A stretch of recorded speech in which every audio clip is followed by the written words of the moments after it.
The night had fallen heavy over the desert, the kind that swallowed even the stars. A single lantern flickered in the barn, its glow slicing through the boards like a knife. Dust hung in the air, suspended in silence, until the sound of boots crunching gravel shattered it. Jeremiah Jed Coulter stood with his back to the wooden beams, revolver drawn, chest heaving with the weight of every breath. His hat brim shadowed his eyes, but the glint of steel in his hand told the truth. This was no ordinary standoff. Outside, shapes moved in the moonlight. The silhouettes of men on horseback circled the barn like wolves, their rifles gleaming when the lantern flame caught them. The air smelled of sweat, leather, and impending blood. Jed's ears caught every sound: the creak of a saddle, the nervous stamp of a horse, the click of a rifle being cocked. He knew those sounds too well. This wasn't a warning, it was a message. They had come for him. Inside the barn, hidden beneath the loose boards of the floor, lay the charred remnants of the letter he had found hours earlier. Its words still burned into his mind, even as the paper itself had nearly crumbled to ash, a secret the town swore to bury, written in a trembling hand. The weight of it pressed heavier than the revolver in his palm.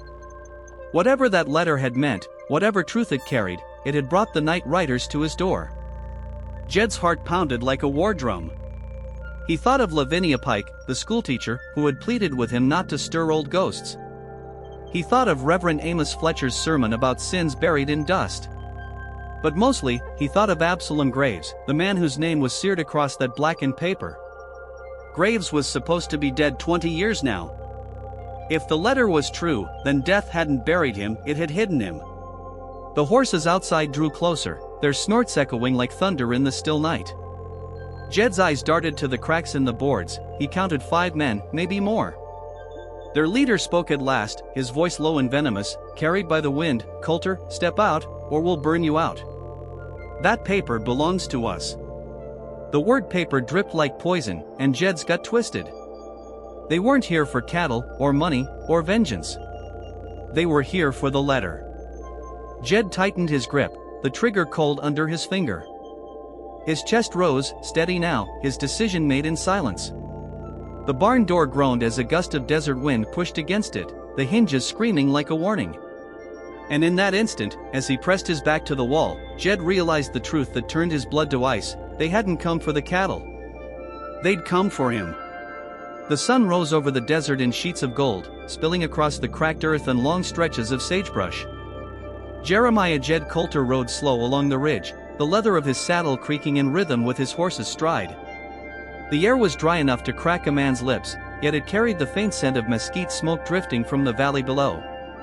For a moment, the world seemed ordinary, a cowboy on the trail, the day stretching ahead without promise or threat. Jed tugged at his hat brim and let the silence settle over him like an old blanket. Down by the creek bed, Jed dismounted to check a fence post that had slumped in the night wind. His calloused hands worked the wood and wire with practiced ease, the same routine that had filled most of his years. Yet today the land felt different. The desert didn't hum with its usual stillness, it seemed to hold its breath. His boots scuffed against something half buried in the sand. Curious, he crouched down and uncovered what looked like a scrap of charred paper, its edges eaten by fire, its center still clinging to ink. At first, Jed almost tossed it aside, another piece of desert refuse.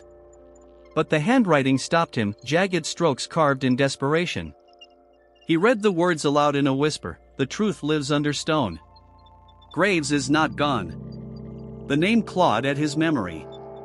Absalom Graves, thought to be long dead, a name the town only spoke in hushed tones. Jed folded the fragile paper carefully and slipped it inside his vest. His stomach tightened as though he had swallowed a stone. That afternoon, Jed rode into town, the sun baking Main Street until it shimmered. Rosie Callahan stood in front of her taverna, wiping the dust from her porch rail. She greeted him with her usual sharp tongue. "Jed, you look like you've seen a ghost." He managed a tight smile but didn't answer. Inside the general store, Charity Whitlock fussed with supplies, giving him a quick nod. Nothing seemed out of place, yet Jed's eyes caught shadows where none belonged, stares that lingered too long. By evening, he stopped by the small schoolhouse where Lavinia Pike dismissed the children. She noticed the strain in his eyes. "You found something, haven't you?" she asked softly. Jed didn't reply, but the folded scrap inside his vest felt hot against his chest. Lavinia lowered her gaze, almost as if she already knew. "Some secrets aren't meant to be dug up," she whispered, and turned away. Her words settled heavier than the desert dust, a warning he couldn't ignore. As the sun sank behind the hills, Jed sat alone by his campfire. Coyotes howled from the distance, their cries echoing like lamentations. He pulled the charred letter from his vest again, holding it against the firelight. The ink seemed darker now, the name Graves bolder, as if the paper wanted to speak. Jed felt the hairs on his neck rise. Something was wrong in that town, something buried deep and desperate to stay hidden. And he knew, with a certainty that chilled him, that by touching this secret, he had already set something dangerous in motion. The morning came with a blaze of heat, the desert sun spilling over the horizon before Jed had even finished packing his gear. The charred scrap of paper weighed heavy in his vest pocket, heavier than any six-shooter he had ever carried. He mounted his horse with the intention of riding out to the far pasture, yet every step of the animal felt guided toward town instead. The letter nodded him, demanding he choose, leave it buried, or dig deeper into something that could cost him his life. On the outskirts of town, Jed crossed paths with Phineas Mercer, a rancher known for his sharp tongue and cautious nature. Phineas tipped his hat but narrowed his eyes. "Word travels fast, Coulter. Folks say you've been stirring up old ashes. If I were you, I'd burn whatever you found and forget it." His voice carried a warning, not advice. Jed gave no reply, but his silence said more than words. The choice was his, and already the town was watching. Later, in front of the sheriff's office, Jed found Virgil McGraw leaning against the rail. The sheriff squinted at him, chewing on a strip of tobacco. "You've got the look of a man carrying trouble," McGraw muttered. "I don't need ghosts rising up on my streets." "Leave well enough alone, Coulter." The sheriff's gaze was steady, but Jed saw something flicker in his eyes: fear. That told him more than any sermon. Whatever truth the letter carried, McGraw wanted it dead and buried.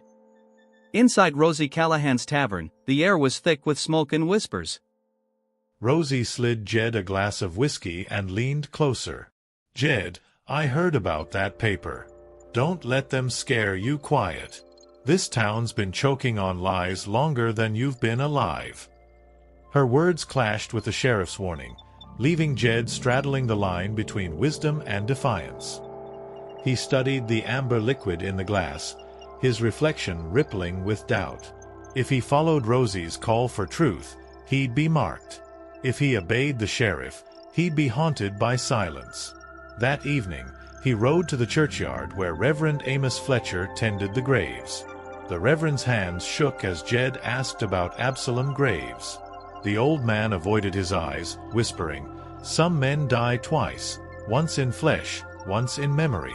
Disturb either, and you bring curses upon us all." The words carried both scripture and fear, leaving Jed more unsettled than before. It was clear, helping the truth rise meant defying nearly everyone in town. As dusk bled into night, Jed sat on the porch of the abandoned blacksmith shop, the letter open in his hands once more. Coyotes wailed in the distance, like spirits mocking his indecision. He breathed deep, his jaw set. A man could ride away and live quiet, or he could stay and face what came. Jed folded the letter, slid it back into his vest, and whispered into the dark, "If Graves ain't dead, I'll find him." The decision was made, and with it, trouble already on its way. By dawn the next day, the desert felt different. The usual silence of morning was broken by the distant thunder of hooves. Jedediah Jed Coulter stood at the edge of his pasture, hat low over his brow, listening. It wasn't the sound of stray cattle or ranch hands moving early. This was deliberate, organized. Riders moved like shadows against the horizon, too far to name but close enough to set his nerves on edge. The letter in his vest seemed to burn hotter with each echo of hoofbeats. Back in town, unease had already taken root. Rosie Callahan stood in the doorway of her tavern, eyes narrowed at the dust rising from the south trail. "That ain't ranch traffic," she muttered as Jed passed by. "Those men are circling." Her warning settled into his bones, a confirmation of what he already suspected. Rumors trailed him like smoke. By now, everyone knew he carried something they wanted hidden. Jed's jaw tightened. He had no plan yet, but it was clear he wouldn't be given the luxury of time. At the general store, Lavinia Pike pretended to stack shelves while whispering to him, "They say Graves had sons, men raised to finish what he started." Her voice trembled as if speaking the name aloud might summon them. Jed froze. If the charred paper had been a lie, it wouldn't have stirred the town so violently. But if it was true, if Graves had blood still alive, then those riders in the distance weren't just protecting a secret. They were hunting him. That evening, the first attempt to solve it quietly came. Virgil McGraw, the sheriff, arrived at Jed's small campfire, his hand resting near his holster. "You want to live past this week, Coulter? Give me that letter and ride out before sunrise." His tone was low, measured, but it carried desperation. Jed studied the sheriff's face and saw it plain. The law wasn't protecting justice, it was protecting fear. If the sheriff himself was desperate to bury the truth, then what Jed carried was bigger than any feud over land or cattle. As night fell, smoke began to curl against the horizon, faint but deliberate. Someone was setting fires in the scrubland, marking the sky with signals. Drums carried faintly from a ridge, or maybe it was the pounding of hooves, hard to tell in the dark. The desert no longer belonged to silence, it belonged to warning. Jed's horse stamped nervously, ears flicking at sounds hidden beyond the glow of the fire. He knew then, the enemy wasn't miles away anymore. They were closing in. Jed pressed the letter tighter against his chest, every instinct screaming that running would only delay the inevitable. He turned toward the darkened horizon, eyes narrowing at the shadows that moved like hunters circling prey. The truth wasn't a secret anymore. It was bait. And by carrying it, he had painted a target square on his back. The confrontation came quicker than Jed expected. By mid-morning, as he rode along the dry creek bed, 3 riders appeared on the ridge above, their silhouettes sharp against the burning sun. They weren't townsfolk. Jed recognized none of their faces. Dust streaked their coats, guns rested heavy on their hips, and their eyes carried the same cold glint of men who had come with purpose. One of them, tall with a scar cutting down his cheek, raised a hand. "Coulter," his voice cracked across the canyon. "You got something that don't belong to you." Jed's horse shifted beneath him, ears twitching at the tension in the air. He stayed still, hand hovering near his revolver but not drawing. "If it don't belong to me," he called back, "why'd the desert see fit to hand it over?"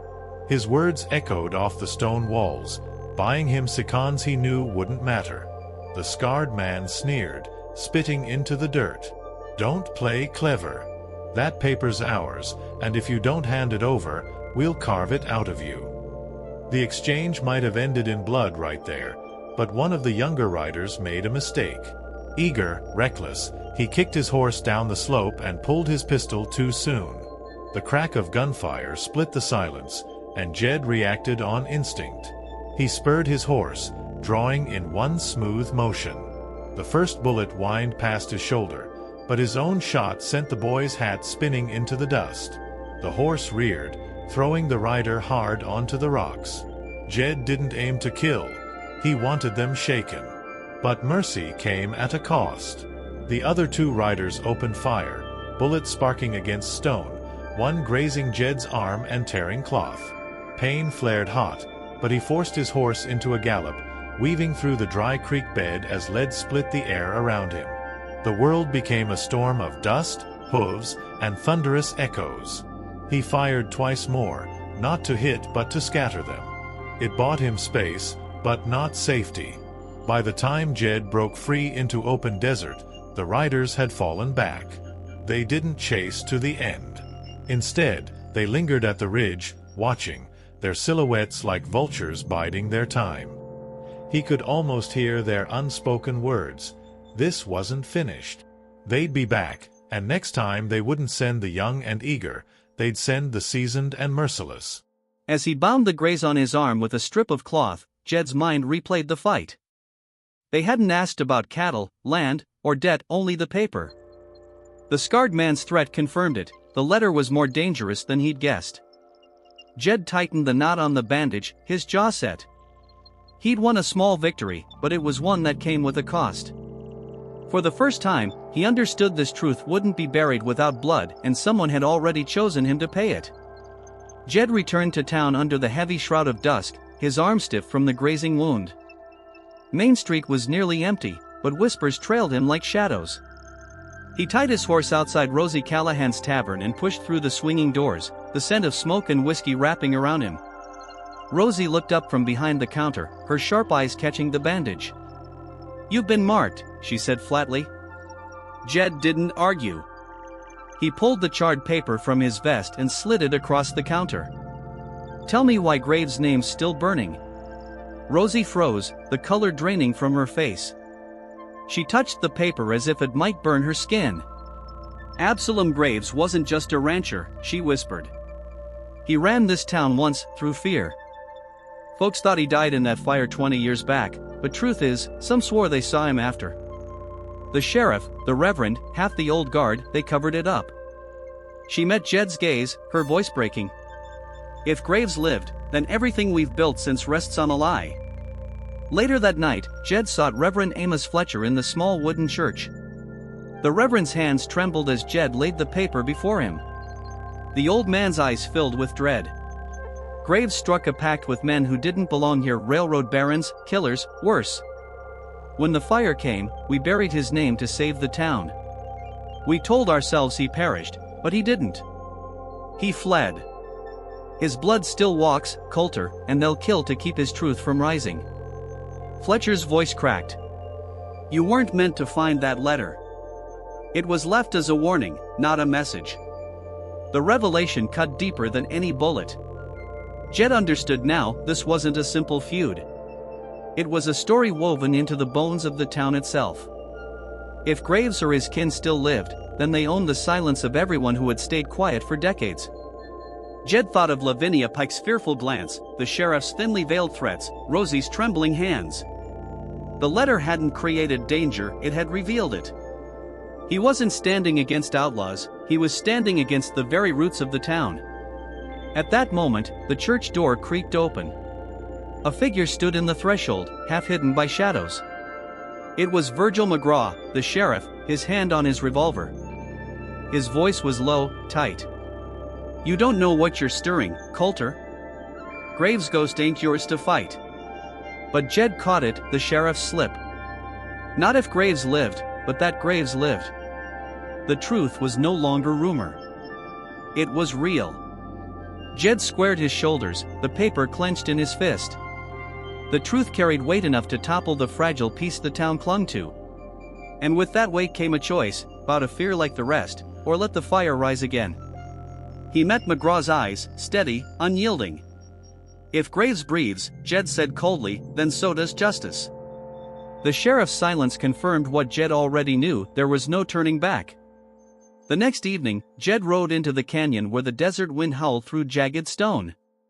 He hadn't chosen the ground, his pursuers had. The sky above glowed red with twilight, casting the rocks into sinister shapes. As he dismounted, the echo of hooves surrounded him. Shadows slipped from every ridge, half a dozen riders closing in, rifles angled down like vultures circling their prey. Jed placed a steady hand on his revolver, but the truth was plain, he was outnumbered, outgunned, and already caught. From among them rode the scarred man who had threatened him days before. His horse snorted, hooves grinding the dirt as he sneered. "You should have burned that paper, Coulter. Now you'll bleed for it." Behind him, torches flickered to life, smoke curling into the night. Jed's pulse hammered, but he forced calm into his voice. "If you've come for the truth, then you'll have to kill me to bury it." He could hear the strain in his own words. This wasn't bravado, it was a desperate stand on the edge of nothing. A shot rang out, not at him, but at the rocks near his feet, spraying dust and stone. The riders laughed, mocking, their voices echoing through the canyon. Jed's horse reared in panic, but he held fast. The scarred man raised his rifle. "On your knees, Coulter. Let's see if a hero dies quiet. The humiliation burned hotter than fear. Jed clenched his jaw, his hand twitching near his revolver. But a single move meant death. For the first time, he felt the weight of hopelessness pressing him down. Then came a flicker of chance. From the ridge above, a rockslide loosened, tumbling down in a cascade of dirt and stone. The riders jerked their heads, startled. It wasn't enough to harm, but enough to distract. Jed seized the moment. He ducked low, rolling toward a cluster of boulders as bullets split the air where he'd been standing. Pain seared across his side as one round grazed him, but adrenaline shoved him forward. The canyon erupted into chaos, gunfire ricocheting, horses screaming, smoke choking the air. Behind cover, Jed's breath came ragged, blood warm against his shirt. He pressed a hand to his wound, forcing himself to stay sharp. He couldn't outshoot them all, not here. But through the haze of dust and gunfire, he saw it, a narrow passage between the rocks, just wide enough for a man on foot. It was slim, desperate, but it was there. His mind raced. If he lived through this night, it would be by choosing risk over surrender. Jed's fingers tightened around the revolver, his teeth grit against the pain. The scarred man's voice cut through the gunfire, enraged. "There's no hole you can crawl through, Coulter. We own this desert." Jed took one final breath, eyes fixed on that narrow gap, a spark of defiance igniting in his chest. It wasn't much, but it was enough. He whispered to himself, "Then I'll make the desert mine." With that, he broke from cover, his desperate plan set into motion. Jed stumbled from the canyon into a clearing lit by the pale glow of the moon. His shirt clung wet to his ribs where blood had soaked through, but he forced himself forward. Ahead, lanterns burned in a wide circle, casting long shadows across the desert floor. Waiting for him were more riders, twice as many as before. At their center sat a figure draped in a black coat, his silver hair gleaming like steel. Jed's heart stopped. It wasn't Absalom Graves in flesh, but it might as well have been. The man's features bore the same sharp jaw, the same cold eyes. It was his son. The man introduced himself with a voice low and steady. "Name's Josiah Graves. You've been carrying my father's ghost, Coulter." His words were deliberate, like a judge handing down sentence. "That paper you cling to was never meant to survive. It's a curse, and you brought it back." The riders around him murmured, their torches casting flames across their hardened faces. Jed's hand hovered over his revolver, but he knew this wasn't a fight won with bullets. "Your father was no legend," Jed shot back, his voice carrying across the circle. "He was a tyrant, and this town has been bleeding under his shadow ever since. You think burying the truth will make you strong? It only makes you cowards." He expected laughter or violence, but instead the crowd shifted uneasily. Some of the men glanced at one another, their grip on their rifles loosening. Jed caught it, the first crack in their wall of fear. Josiah's jaw tightened. He raised his hand to steady the crowd. "My father built this land. Without him, you'd all be starving in the dirt." But one voice rose from the back, trembling yet loud enough to silence the canyon wind. It was Ephraim Carver, an older rider who had followed Graves for decades. "No, Josiah," he said. "We bled for him. Starved for him. You ask us to worship ashes." The torches flickered as murmurs spread. Jed felt the tide turn. With every word, the riders looked less like an army and more like men torn in half. He held up the charred letter, its ink glowing in the lantern light. This is what they wanted: buried proof that Graves betrayed his own people for land and gold. "You can burn me, or you can face what's written here." He let the paper flutter slightly in the wind, every eye locked on it. For the first time, hope glimmered through the smoke. Josiah's face twisted with rage. He drew his pistol, pointing it straight at Jed. "You think words will save you?" The air thickened, the riders holding their breath. Jed didn't flinch. "No," he said, his voice like steel. "But maybe truth will save you." The crowd shifted again, torn between silence and rebellion. The night balanced on the edge of a blade, waiting for a single decision that would decide whether the desert burned with justice or with blood. For a heartbeat, the desert was silent, as if even the wind feared to move. Josiah Graves stood with his pistol fixed on Jed, his hand trembling from rage more than aim. The circle of riders waited, torches crackling, their shadows wavering on the sand. Jed could feel the heat of their eyes, the weight of their indecision. He held the letter high, his voice steady. "This isn't about me. It's about the truth your father's buried, the truth you've carried like chains. Tonight, you choose freedom or fear." The first break came not from gunfire but from a lowered weapon. Ephraim Carver, the old rider, pushed his rifle down and stepped forward. "I won't shed another drop of blood for a dead man's greed," he said, his voice raw. A murmur swept through the group. One by one, more men shifted, some lowering their rifles, others glancing nervously at Josiah. The once united force now cracked like a dry branch underfoot. Jed's chest tightened with cautious hope. Josiah's eyes blazed. "Cowards," he roared. "You'd spit on the man who gave you everything?" He swung his pistol toward Ephraim, fury burning hotter than reason. But before he could fire, another voice rose from the crowd, Lavinia Pike, who had followed the riders to witness the standoff.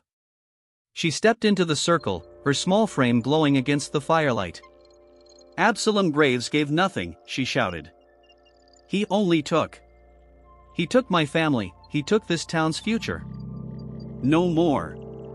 Her courage snapped the tension like a whip. The riders faltered. Half stood frozen in Josiah's shadow, but the other half stepped toward Jed, their rifles no longer aimed at him but at the man who claimed to lead them. The air buzzed with the threat of fratricide. Jed seized the moment. "This ends tonight. You can put your trust in a ghost, or you can put it in yourselves." He tossed the charred letter into the fire, watching the ink curl into ash. The secret was no longer hidden, no longer weaponized.